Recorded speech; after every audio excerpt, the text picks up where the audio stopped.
All right, welcome to The Explainer. Today, we're going to travel way back in time to uncover some of the most powerful financial secrets ever written down. And here's the thing, they don't come from Wall Street. They come from ancient Babylon, a city literally built on gold. So, I know what you're thinking. A 6,000-year-old city. What could it possibly teach us about managing money in the modern world?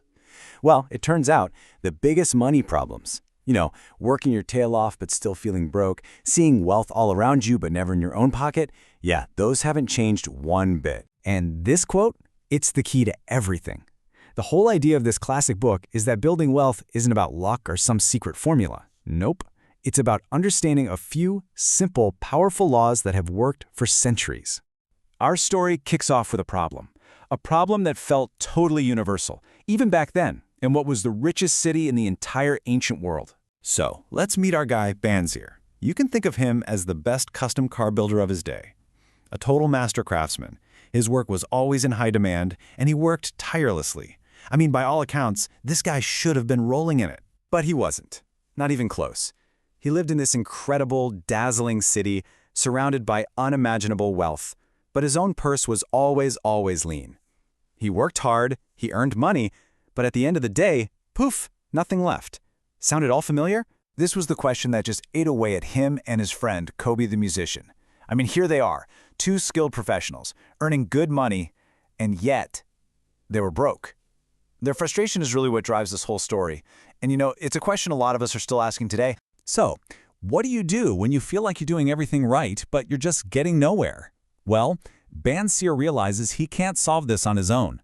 He's got to find someone who's already cracked the code. So he goes to Arkad, the wealthiest man in the whole city. Now, the important thing about Arkad is that he wasn't born into money. He started out as a humble scribe, working day and night with literally nothing to his name but this powerful desire to be wealthy.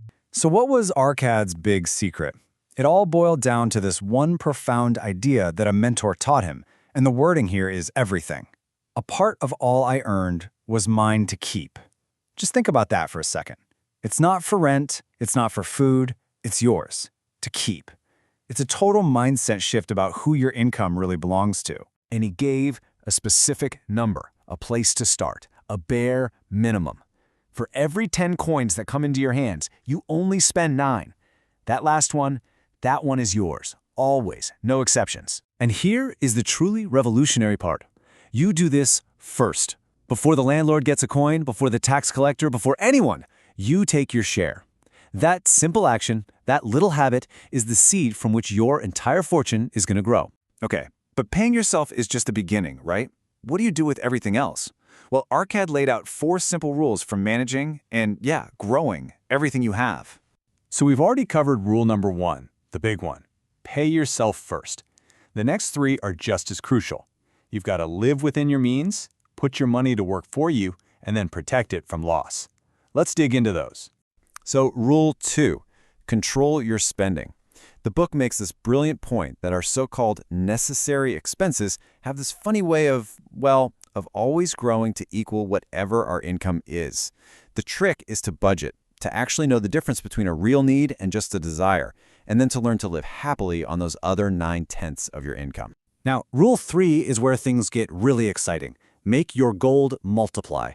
That 1/10 you're saving, it's not meant to just sit in a bag somewhere. You have to put it to work. You have to think of every single coin as a little worker, a golden slave whose only job is to go out and earn more coins for you. This is literally the ancient idea of investing. And this leads perfectly to the 4th rule, guard your treasures. Arkad himself learned this lesson the hard way. He gave his entire first year's savings to a brickmaker who was going to buy jewels, but the brickmaker got ripped off and bought worthless glass instead. The lesson? Only take advice from people who are experts in that field. You don't ask a baker about the stars, and you sure don't ask a brickmaker about buying jewels. So these rules sound great in theory, but how do they actually work in the real world, especially if you're already in debt? Well, thankfully, the book gives us a perfect case study. Let me introduce you to Banzir. This was a man who had made some pretty big mistakes. He fled his debts in Babylon, and he actually ended up being sold into slavery. But he came back with this brand new determination. He was going to pay back every single person he owed and get his honor back. Now, he didn't have much, but what he did have was a powerful plan based on Arkad's rules. No matter what he earned, he followed this strict formula. The first 10% was always his to keep. 7/10, or 70%, was for all his living expenses. And that last 20%? That was divided up fairly among everyone he owed money to every single month. And the result of this simple consistency was just incredible. Look, he wasn't making huge payments, but that didn't matter. By sticking to the plan month after month, whether he earned a lot or a little, he paid off every single debt he had in just 1 year. This brings us to the final lesson, which you could argue is the most important one of all. Because this isn't just about money, it's about your mindset. While he was a slave in Syria, a very wise woman named Sira asked Davasir this piercing question. A slave, she told him, is someone who just blames their circumstances and waits for things to happen to them.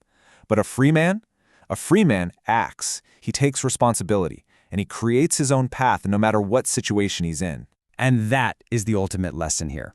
That 10-70-20 plan, it was just a tool. The real engine of Dabasir's success was his determination. It was the decision to act like a free man, to face his problems head on, and to trust that a way could be found. So you see, the wisdom of Babylon is actually pretty simple. Pay yourself first, live on less than you earn, make your money work for you, and, above all, have the determination to see it through. All of which really just leaves one last question. What's the very first coin you're going to keep for yourself?